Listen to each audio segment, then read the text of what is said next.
ছোট ভাই চলো পুকুরে গোসল করি। না ভাই, পুকুরে গোসল করা যাবো না, আবহাওয়া ভালো না। আবহাওয়া দিয়ে কি করবো? পুকুরে নামবো, একটু ঝাপ পারবো, সাঁতার কাটবো, তারপরে ওইটা দামো। ভাই আমি আপনারা না করতেছি, আপনি এই পুকুরে নাইবেন না, এই পুকুরটা ভালো না ভাই। আরে ছোট ভাই, অনেকদিন পরে এলাকায় আইছি, পুকুর খারাপ পালাতে আমি কি করবো? আইছি পুকুরে নামবো, দুই ভাই মিলে সাঁতার কাটবো, বাস বাজে মুগা। ভাই আমি বুঝলাম আপনি অনেকদিন পরে দেশে আইছেন, কিন্তু এই না যে আপনার পুকুরে নামে সাঁতার কাটতে হবো, আর আপনি কি সাঁতার পারেন? তুই আসলেও বেশি বুঝতেছস, সাঁতার না পাইলে কি পুকুরে গোসল করা যাবো না? এইখানে সাঁতার পারা না পারার কথা না ভাই, গত বছর এই পুকুরে 3 জন ডুবে মারা গেছে। আল্লাহ না করুক আপনার যদি কিছু ঘটে যায় তখন কি হবো? এই শোন, তোরা তো জ্ঞানও দেওয়া লাগবো না, পুকুরে নামা লাগবো না, ঠিক আছে? আমি পুকুরে যাই গোসল করতেছি একাই, তোর আসা লাগবো না, তুই হাতে চুরি করে বয়ে থাক আর চার বিলটা দিয়ে দিস। ভাই আমি গেলাম, ভাই কথা বল। ভাই বুঝতেছেন না, আপনি যান না। আমি আইসা পড়ছি।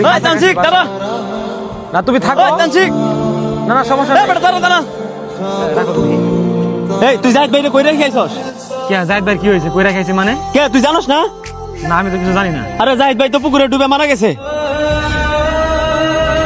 কি কইতেছিস তুই? পানিতে ডুবে মারা গেছে মানে? আমি না কিছুক্ষণ আগে তার কলেজ পুকুরে রেখে আসলাম। তোর লগে তো পুকুর পাড়া এলো, তুই থাকতে কেমনে মারা গেল?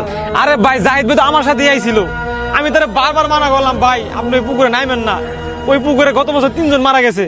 আল্লাহ না করুক আপনার যদি কিছু ঘটে যায়। তুই আটকাইছস? আটকার পারলি না? আরে ভাই আমি তার আটকাইছি, সে আমার কি বলে জানোস? ও তোর জ্ঞান দেওয়া লাগবো না, চুরি করে বয়ে থাক। ভাই এখন কি করবো, মাথা কাজ কথা জানা ভাই।